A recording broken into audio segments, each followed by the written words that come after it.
tarde a todos. Quero agradecer a vossa presença. Eu sei que não é fácil tirar um bocadinho da sua tarde de domingo para vir estar comigo, mas eu agradeço muito a vossa presença. É muito importante para mim, porque é a primeira vez que eu estou em Seixazelo, em Vila Nova de Gaia, a fazer a apresentação dos meus livros.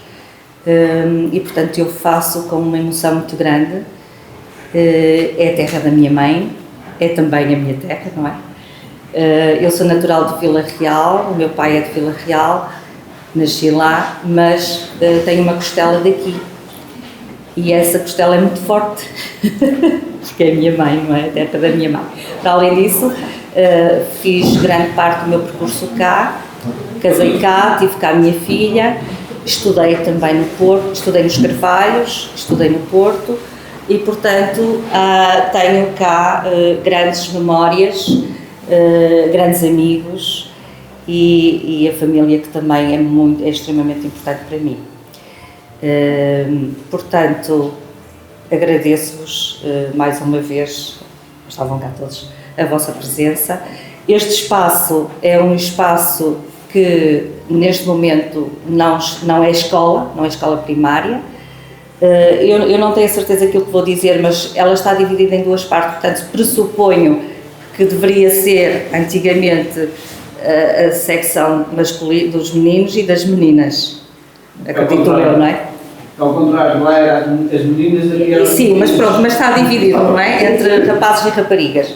E neste momento a Junta de Freguesia cedeu um espaço para a cultura, porque do lado de lá tem uma associação de teatro e aqui o local onde nos encontramos tem uma escola de dança, que é a Associação Cultural e Dança de Movement, acho que não me enganei. Pronto. E a quem eu agradeço muito a disponibilidade e também o trabalho que tiveram para que hoje vocês possam estar sentados, porque como não é uma sala de dança, não é? Portanto não tinha cadeiras e então tiveram todo o trabalho a organizar o espaço. Portanto, eu queria falar-vos, se olharem um pouco para aquele armário aqui para cima da mesa, isto já quase que enche uma livraria. Estou a brincar. Não enche uma livraria, mas de facto é o trabalho que eu tenho desenvolvido desde 2020, desde o início de 2020, que foi o ano em que nós sofremos todos com a pandemia, mas para mim foi um marco, foi o início de uma nova etapa na minha vida, que foi lançar o primeiro livro. Era um livro que eu já tinha escrito há algum tempo, mas que eu tinha na gaveta. Não tinha a coragem sequer de imaginar que ele estava manuscrito, portanto estava tudo em folhas, escrito à mão, e eu nem tinha a coragem sequer de passar aquilo à máquina. Portanto, por falar em máquina, vou-vos aqui só segredar que a minha primeira máquina de escrever foi aos 14 anos. O meu pai deu um instrumento musical a cada um dos meus irmãos, porque lá em casa são todos assim artistas, inclusive o meu pai também toca acordeão, toca guitarra, toca flauta, toca tudo o que lhe aparece. E os meus irmãos todos têm tendência para a música, mas eu não, sou zero, acho que não percebo nada de música. Mas pedi muito ao meu pai uma máquina de escrever e ele acedeu.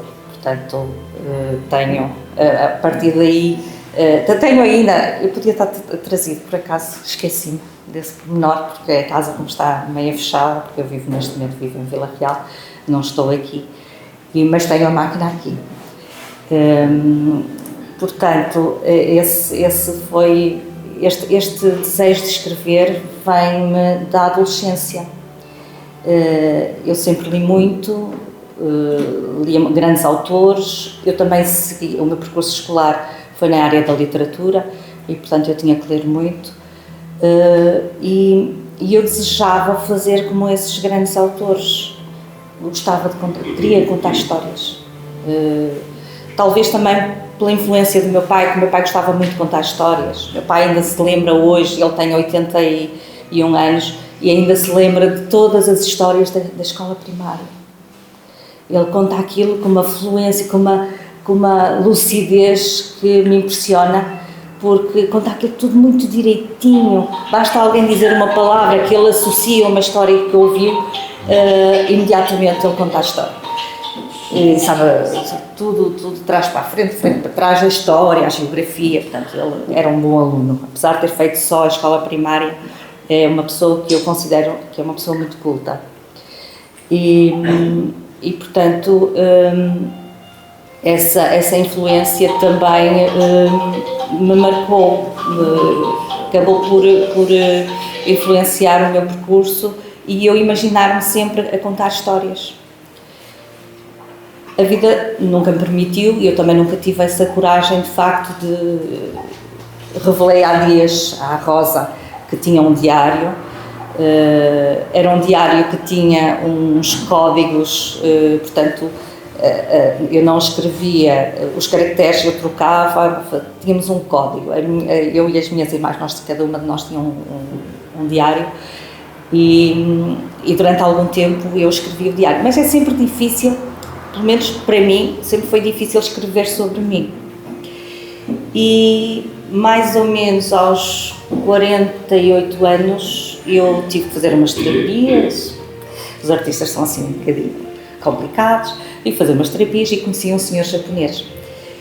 E ele disse-me assim: tu, para te curares e para conseguires avançar o teu caminho, tens que escrever o livro da tua vida. Sei lá, escrever o livro da minha vida. E então ele deu-me assim umas dicas do que é que eu havia de fazer. Mas o certo é que eu não escrevi o livro da minha vida. Mas tive, digamos, inspirei-me numa pessoa que eu conheci e que eu admirava como pessoa, por ser uma pessoa diferente, uma pessoa muito aventureira, extravagante, uma pessoa que aos 72 anos veio morar para Portugal. Era uma senhora francesa e o contacto com aquela senhora fez-me voltar ao início, que era o querer contar histórias. Achei que a história dela era uma história interessante para se contar. E a partir daí eu comecei a escrever. Eu disse, então eu vou escrever o livro da tua vida. É sempre mais fácil escrever o livro, pelo menos para mim, era mais fácil escrever a vida de outra pessoa do que da minha. Falar de nós próprios às vezes é difícil, né? Portanto, imaginem como eu estou aqui nervosa. E então, a partir daí, comecei a escrever. Só que a senhora contava uma história dela em francês. Ela era francesa e eu escrevia em francês. O certo é que eu guardei aquilo durante alguns anos. Ela depois regressou ao país natal. E um dia, uma amiga minha convidou-me para a apresentação de um livro que ela ia lançar. E aquilo mexeu comigo. Então, mas ela... Quem diria? A expressão, quem diria? Ela vai lançar um livro. E eu tenho um guardado na gaveta. E a partir daí tive coragem. Se ela conseguiu, eu também vou conseguir. E então peguei nos papéis e tentei transportar do francês para o português, tentei traduzir o melhor que podia e sabia, e surgiu o livro Catherine, que está aqui, A Vida que Escolheu. Portanto, ela escolheu a vida que quis para ela. Já agora, esta fotografia é esta. Eu achei, quando ela mostrou esta fotografia, eu achei extraordinário. Aquela mulher que eu estava a ver à minha frente, que de certa forma tinha uma aparência já um bocadinho, era vulnerável, estava envelhecida, e eu olhei para esta foto e eu disse, pá, mas tem algum glamour aqui, não é? Portanto, ela deve ter tido uma vida extraordinária, e teve de facto. Portanto, eu conto essa história aqui, e vou ler só um bocadinho daquilo que é a Catherine. Se me permitirem, claro.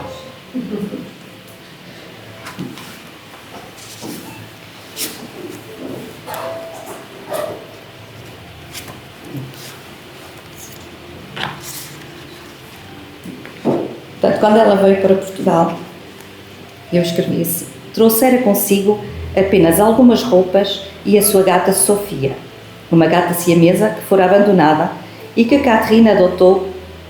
Ela era corpulenta, com porte aristocrático, senhora do seu nariz, tal como a Cadona.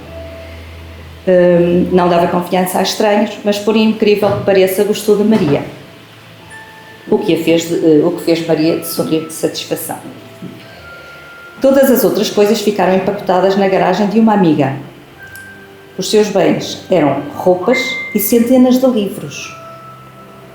Tinha uma biblioteca fantástica. As suas escolhas eram variadas, pois lia qualquer autor. Passo aqui um bocadinho à frente e depois digo: possuía um tesouro maior, algo mais precioso para si, do qual não podia separar-se e que guardava em caixinhas de madeira: as cinzas da sua mãe.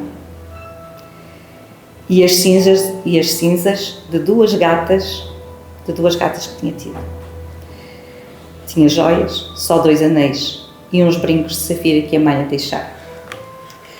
Portanto, só por aqui podemos ver que era uma pessoa completamente excêntrica. Ela viajava pelo mundo com as cinzas da mãe e das gatas. Portanto, era aquilo que a unia ao passado, às suas memórias de infância, eram as cinzas da mãe. Então, a ligação muito forte que ela tinha com a mãe.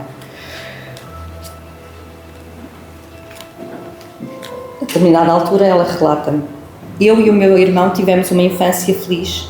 Eu era a mais nova e tínhamos a diferença de 8 anos. Fomos criados sob ideais de espírito livre e de liberdade de ação. A minha mãe foi sempre uma mulher de ideias avançadas para o seu tempo. No entanto, ela deu-nos uma educação católica, apesar de não gostar de alguns preceitos e da hipocrisia da Igreja Católica. Portanto, o pai e a mãe, o pai era divorciado e, portanto, não podia casar-se com a mãe devido às regras da Igreja. Só mais tarde casaram. A Catherine nasceu durante a Segunda Guerra Mundial.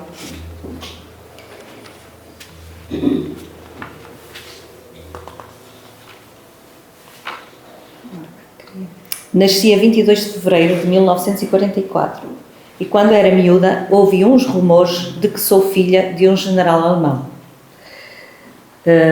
Os militares alemães chegaram à nossa quinta e requisitaram 2 quartos para aí instalar o seu quartel-general.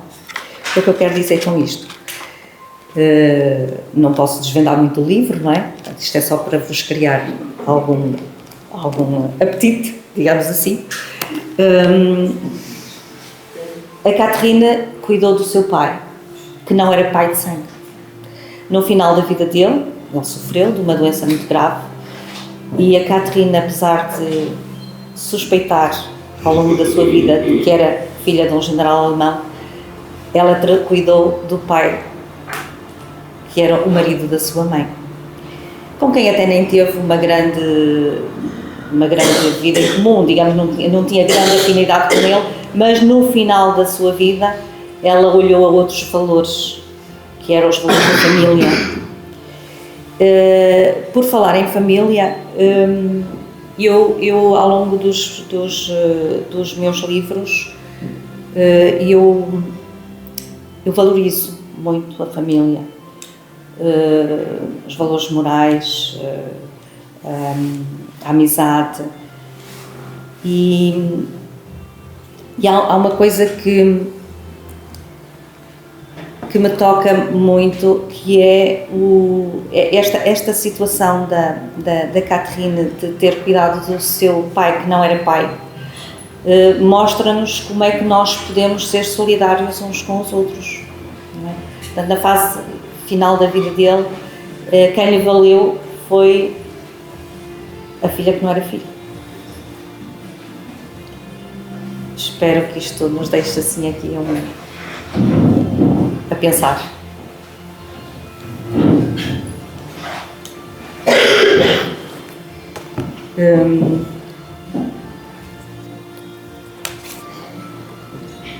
Vou agora falar-vos do Não Esqueças Nunca, que é o meu segundo livro, que também conta a história de uma família. nas suas várias gerações. Portanto, este livro foi inspirado numa conversa de 20 minutos.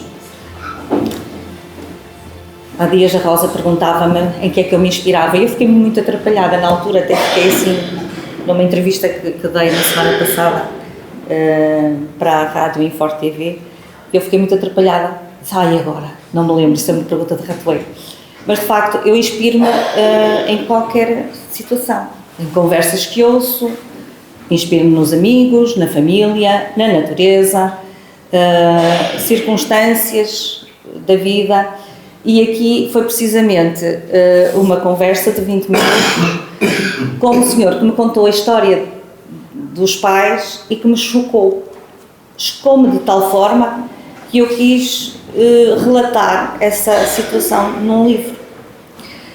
E, portanto, é evidente que nós, quando escrevemos, os escritores, quando escrevem, seja poesia, seja romances, seja contos, nós nós colocamos muito de nós na nossa escrita, as nossas dúvidas, as nossas angústias, as tristezas, digamos, a nossa experiência de vida acaba por se refletir nas nossas histórias e também nos personagens, porque qualquer personagem que se cria é muito à imagem do autor.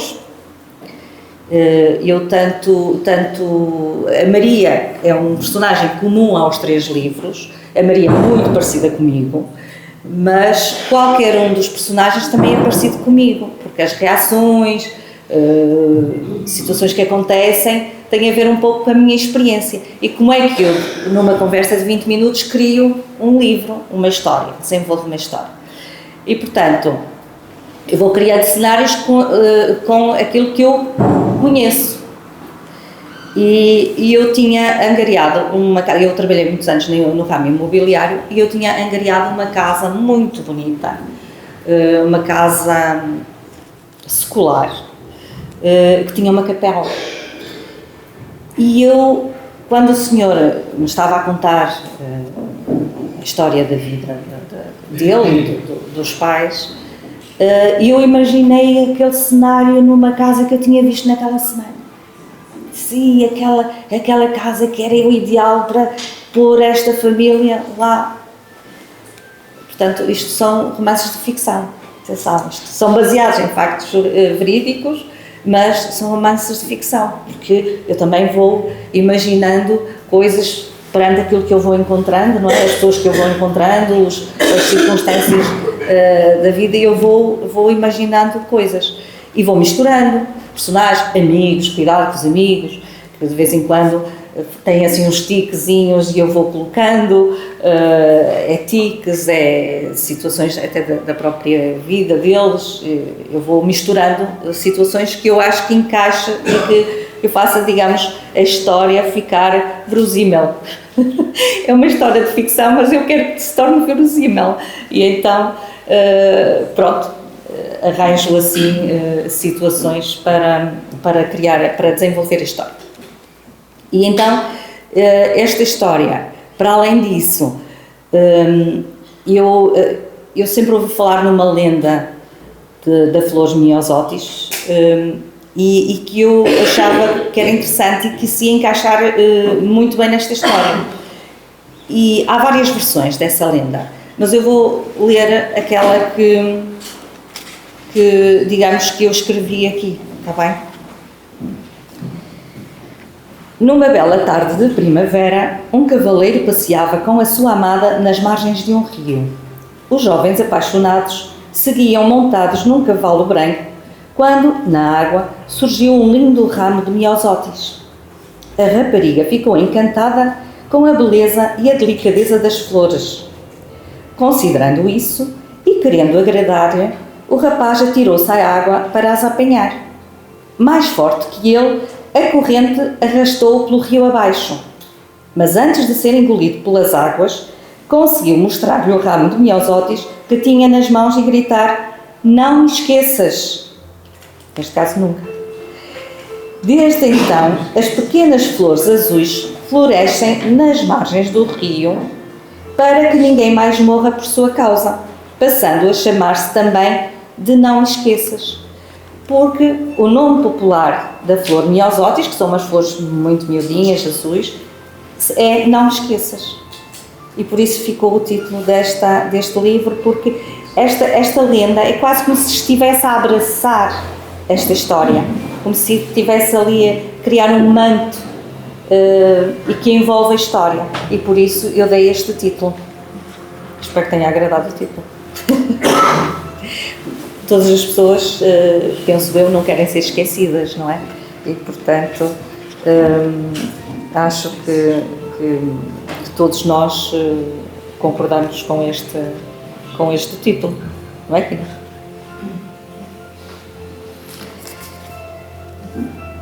Passando ao terceiro livro, como é que ele surgiu? Eu faço também uma pequena referência aqui neste livro, faço a esta Ouvir a Voz do Vento. Eu, quando era miúda, estudei num colégio. Os meus pais estavam em França e todos os anos diziam: no próximo ano vamos embora, no próximo ano vamos embora, mas o certo é que já lá estão há 54 anos e penso que ainda continuarão lá. Mas na minha pequena infância, aos 7 anos, eu vim para Portugal, lá está, a pensar que vinham a seguir, colocaram-nos num colégio e às vezes, sentindo-me sozinha à noite, eu ia para a zona das casas de banho das meninas.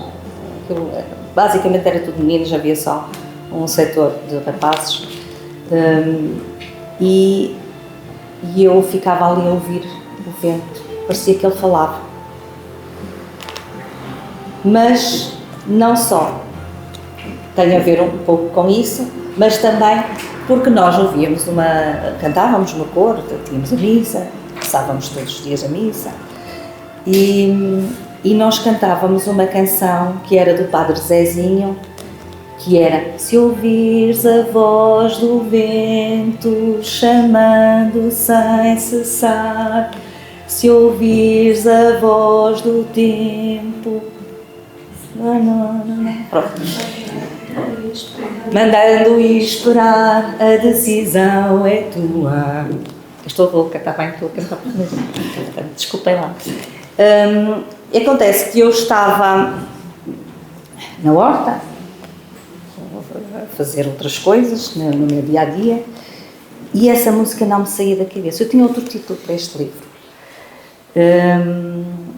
porque este livro também começou na altura do Covid, e na altura do Covid eu tive que mudar de vida. Eu estava a viver aqui em Sestelo na altura e estive cá, eu tive assim um bocadinho intermitente, andei a pular de um lado para o outro ao longo da minha vida, mas antes de regressar à minha terra natal, eu vivi cá 5 anos e nessa altura eu ia chamar-lhe Tempo de Amar, mas essa música não me saía da cabeça. Ao longo de vários dias vinha-me sempre aquela canção e eu isto tem que ter algum significado, e então achei que era o título ideal para o meu livro. Isto porquê? Porque eu quando mudei de vida foi quase como um chamamento. Foi assim uma coisa muito à pressa. Tive uma tia que ficou muito doente, essa tia não tinha filhos e precisava de cuidados que ninguém mais lhe podia dar. Portanto, eu era aquela pessoa que tinha um trabalho independente, não estava presa, digamos, a nenhum trabalho fixo, não é? E achei que eu tinha que largar tudo e partir. E foi o que eu fiz. Isso está mais ou menos contado aqui no personagem Maria, que regressa à sua terra natal porque teve que ser. Havia valores mais altos que se levantavam e e que eu precisava mesmo de partir. E portanto, eu inicialmente considerei este livro como não autobiográfico, mas eu hoje tenho que admitir que ele é muito sobre mim. E portanto, este ouvir a voz do vento, considero que foi um chamamento. Foi um chamamento para eu mudar de vida, para eu ter um tipo de vida muito mais virado para mim, para o meu interior, muito mais em busca da serenidade, da tranquilidade, uma vida mais ligada à terra, muito natural. Eu faço terapias naturais e dedico-me agora também à escrita, porque acho que é um caminho que eu devo seguir. Portanto, o primeiro livro foi lançado aos 50 anos, mas eu acho que nunca é tarde para nós mudarmos de vida, nunca é tarde para iniciarmos projetos e então, olha, vamos ver onde é que isto me vai levar. E vai-me levar, enquanto andava na minha horta, também ajudou aqui uma amiga que me fez um desafio, digamos assim. Havia um concurso na Trofa em que era Matilde Araújo e que era um concurso para histórias infantis. Eu nem imaginava sequer escrever um conto infantil. E uma amiga desafiou-me. Eu disse, não, nem pensar, eu acho que não sei fazer isso. Mas o certo é que um dia andava na minha horta e estava a plantar favas e ervilhas. E aquelas coisas, aquelas rimas do meu pai, aquelas brincadeiras que ele fazia, a contar histórias, vieram-me à cabeça. E então começou-me a surgir a história da fava e da ervilha, que eu resolvi então concorrer a esse concurso. Não ganhei. Foram centenas de pessoas que concorreram, não ganhei, mas eu achei que não deveria guardar isto na gaveta. Tinha cometido o erro de guardar o livro da Catherine durante 3 anos na gaveta e então eu achei que não deveria fazê-lo e que deveria mostrar, até porque eu acho que a história, a mensagem que é uma mensagem muito breve, que a história é muito curtinha, mas é uma mensagem muito forte e que eu acho que devo transmitir essa mensagem. E eu vou só ler aqui a sinopse da fava e da ervilha, que é: trata-se de um conto poético. Agora, eu vou passar isto. A fava e a ervilha. Trata-se de um conto poético para crianças, onde animais e plantas assumem comportamentos humanos. De uma forma muito breve, este pequeno conto toca em aspectos importantes para o desenvolvimento da criança, como o bullying, tão atual, este tema, a alimentação e a música. Tem, acima de tudo, e este livro foi escrito na altura em que explotou a guerra na Ucrânia, tem como mensagem principal a paz e o respeito por todas as criaturas, pela diferença, não é? Porque o bullying também surge muito quando na escola primária, não é? Nos meninos pequeninos, e quando vem um menino que é diferente, tem características diferentes. Pode ser simplesmente porque é um menino mais tímido ou porque é um menino mais franzino e as crianças muitas vezes são cruéis, não é? Nós sabemos, já passámos por aí. E muitas vezes dizem coisas que não devem dizer e que depois prejudicam os colegas ao longo da sua vida. E então eu vou passar aqui para todos conhecerem. Então, num lugar de Portugal havia uma casa às riscas com um pequeno quintal. Ali crescia uma fava que se sentia formosa. A ervilha insultava, chamando-lhe feiosa. Triste, a ervilha não respondia, pois tinha uma missão: alimentar a menina Maria e o menino João. Chegou uma tempestade com relâmpago e trovão, sem dó nem piedade, chuva e escuridão. O vento forte abanou a sua grande raiz e foi por um triz que a fava não tombou. Embora o vento não permitisse, a ervilha segurou a favinha com uma gavinha para que não se partisse. Num momento de aflição, a ervilha mostrou ter um bom coração. A fava abraçou, que envergonhada corou. O roxinol que por ali passava, com o seu cantar a paz anunciou. Veio a abelha, veio a joaninha, borboletas de todas as cores, pousaram na fava e na ervilha, beijando as suas flores. Devagar, devagarinho, chegaram a formiga e a cigarra. Passarinhos saíram do ninho numa grande algazarra. Outros animais vieram para os parabéns dar. Com animação fizeram uma festa para celebrar. Batendo o rabo feliz, Sebastião começou a ladrar. Lulu também quis juntar-se ao grupo a miar. O gafanhoto maroto de um pau fez a batuta. Cantaram todos em coro e a formiga astuta numa palha foi tocar. A fava estava atordoada, mas por ser salva, rejubilava. A ervilha emocionada teve a amizade que procurava. E assim, no quintal da casa às riscas, a paz reinou por fim. E terminamos aqui a história.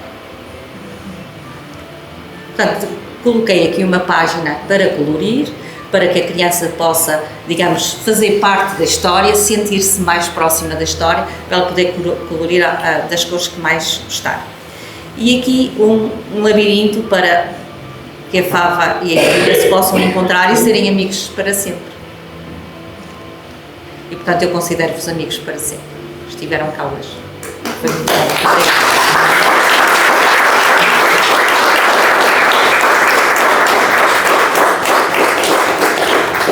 Muito obrigada. Entretanto, também tive a oportunidade de fazer parte de algumas antologias. Portanto, em termos de poesia, estou a começar a fazer algumas coisas. Em todos os livros tenho uns pequeninos poemas que me dão algum trabalho a fazer, porque a poesia é uma coisa que tem que se sentir, tem que sair de cá de dentro, é uma coisa que tem que fluir. Eu vou fazendo, mas tenho que trabalhar muito, digamos assim. Desafiaram-me a fazer parte de algumas antologias. Uma delas foi sobre a liberdade, a outra sobre 3/4 de amor, que eram cartas de amor. Não sei se querem ouvir uma carta de amor inspirada na minha vida, digamos assim.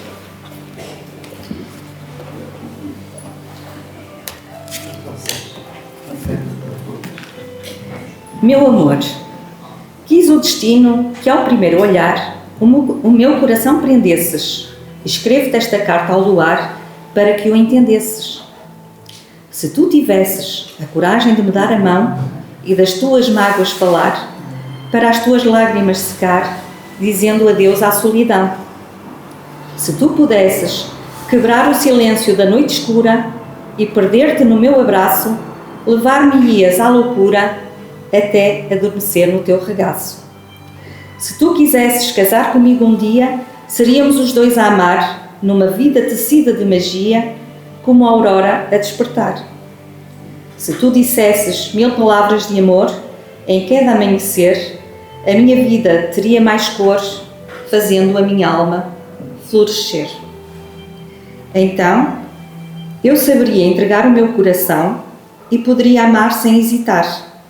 Teria confiança nos tempos que virão, quereria uma canção cantar e tu ouvi-la-ias cada nota sentindo, e eu amo-te, dir-te-ia sorrindo.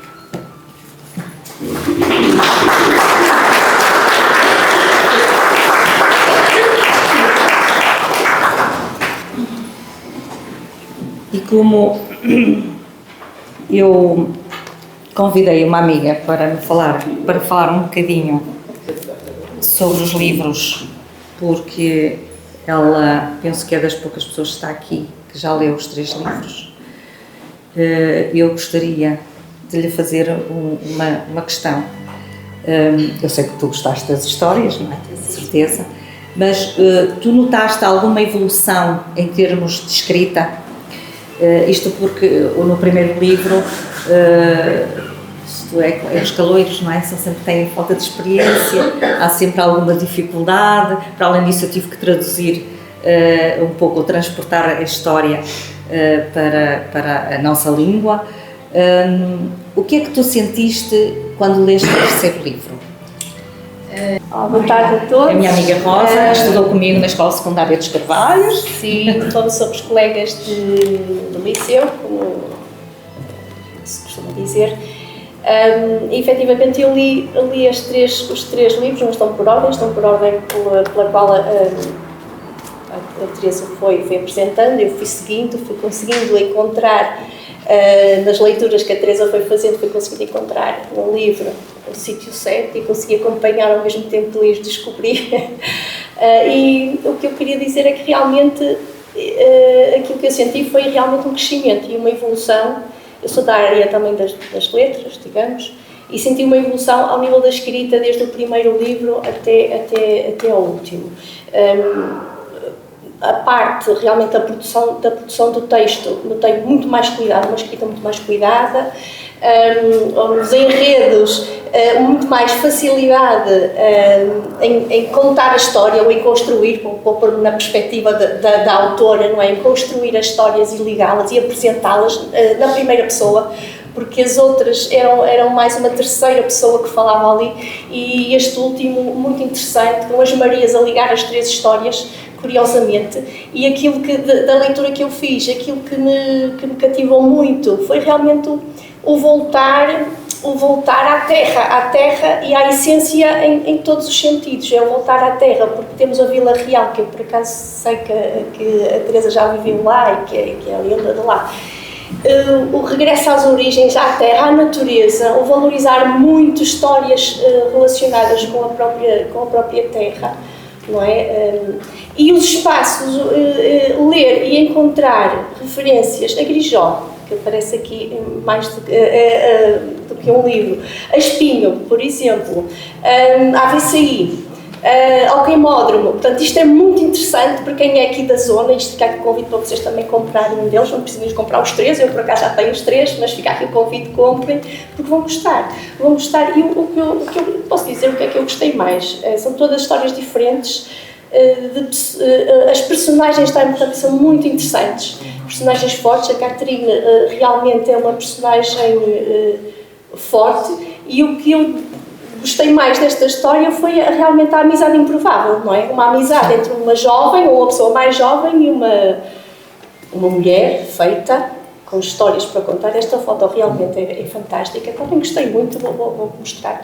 Tem aqui umas imagens, eu sei que a Teresa também já andou pela pintura, tem aqui umas paisagens, o Douro, que eu adoro.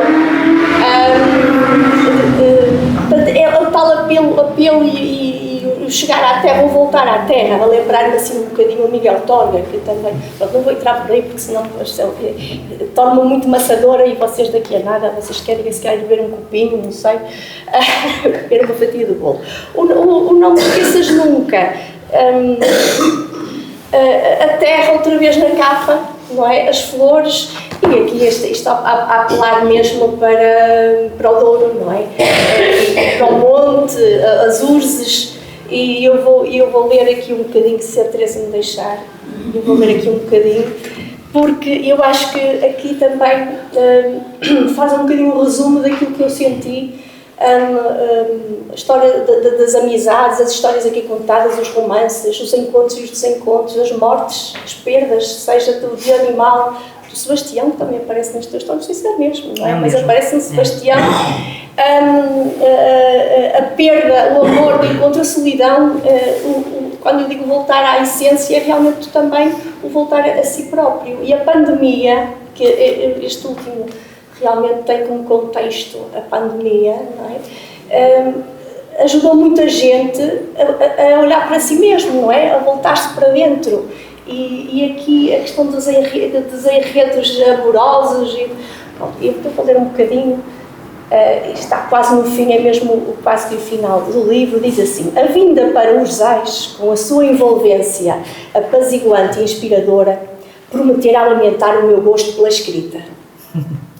Comecei por imaginar personagens e construir cenários. O meu lema era ouvir e observar para depois escrever. Queria registar os cheiros, a beleza da terra, as cores do outono ou da primavera. Queria mencionar as rotinas simples e caseiras de quem vive do campo, numa pequena aldeia e em comunidade. Queria enaltecer a força das mulheres, a importância da família e dos amigos. E realmente aqui a força das mulheres eu também consegui descobrir aqui pelo meio da Maria, não sei, e eu já estive numa apresentação do livro que a Teresa fez no FNAC e fiz-lhe uma pergunta provocadora na altura, mas hoje eu acho que a Teresa já admitiu, o muito da autobiográfica que eu consigo descobrir, ou parece-me descobrir aqui no meio destas histórias que a Teresa, acho eu, que conta bem e que tem vindo realmente a contar cada vez melhor. Portanto, fica aqui o convite, vocês podem espreitar, ler, de certeza que vão gostar e pronto, não sei mais o que é que eu posso dizer. Já agora tu tens aí a canção que eu fiz, foi para uma apresentação na escola onde estudou o meu pai. Ouvir a voz do vento. Posso ler? Podes sim. E realmente esta canção, já agora só porque eu também a cantei muito, não andei no mesmo colégio que a Teresa, os nossos caminhos não se cruzaram no mesmo colégio, mas também fiz parte de um grupo de jovens um bocadinho ligados à igreja e esta era uma das canções que muito cantei e realmente ouvir a voz do vento do Padre Zezinho que gostava muito. Ainda me lembrava, porque consegui terminar, porque ainda me lembrava. E então escreveu a Teresa no marcador do livro que vem, foi deste que eu tirei, exatamente. Na dança do vento, alma livre a voar. No meu pensamento os sonhos vão brilhar, como estrelas a sorrir. Alma livre a voar, a magia vai ficar até ao fim. Há uma voz que diz, tudo pode acontecer dentro de mim. Nas asas do tempo, alma livre a voar, busco a liberdade no que quero ser, no que eu quiser sentir. Alma livre a voar, a magia vai ficar até ao fim. Há uma voz que diz, tudo pode acontecer dentro de mim.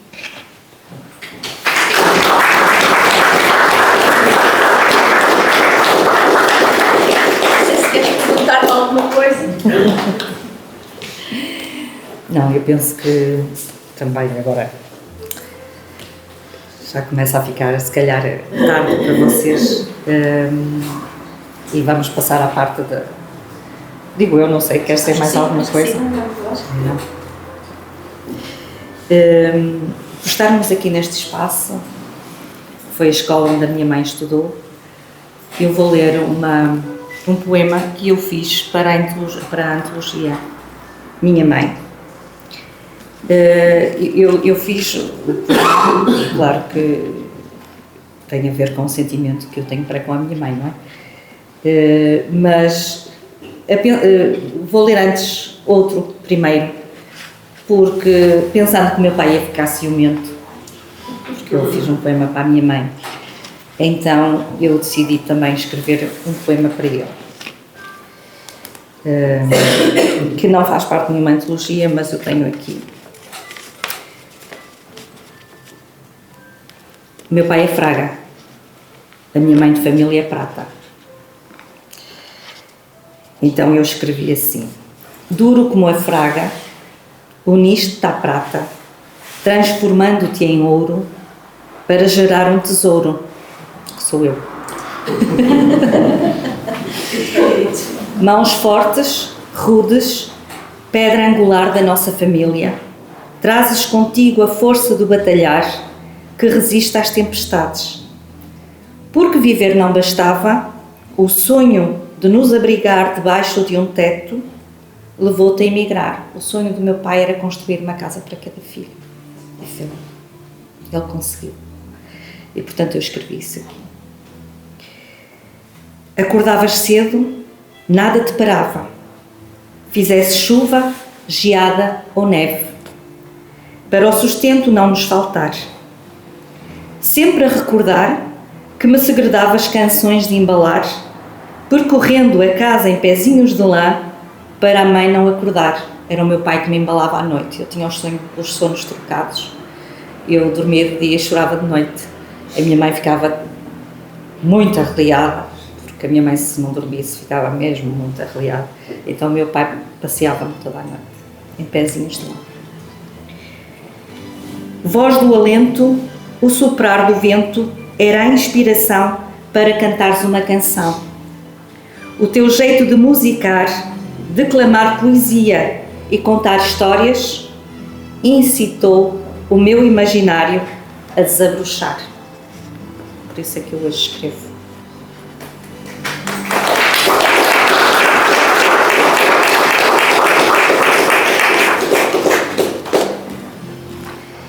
Então, agora, uma homenagem à minha mãe.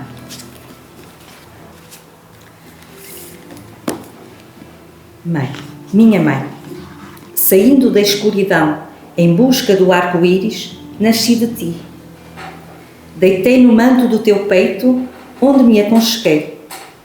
O teu canto e o pulsar do teu coração eram a melodia que aprendi a conhecer, que calava o meu pranto. Abraçavas-me no teu ninho até ao amanhecer. Entre canções, histórias, risos e gargalhadas, aprendi a falar. Agarrada às tuas saias, passo a passo, comecei a caminhar. Mostraste-me os cheiros, os sabores, as cores, o mundo a brilhar.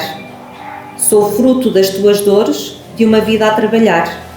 Mãe, o teu afeto e carinho acompanham-me no meu caminho.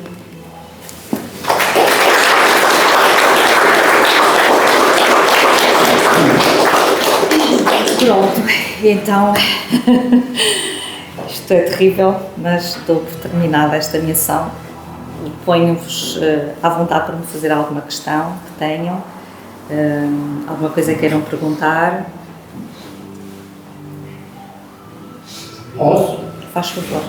Sra. Autora, faz precisamente agora, estão a fazer 75 anos que entrei neste edifício pela primeira vez, a levar com a menina de 5 anos e com a cara da Índia. E é com muita satisfação que estamos a recebê-la, uma costela de 6 de dezembro que nos deixa de orgulho. Esperamos que tenha sucesso. Está bem? Muito obrigada.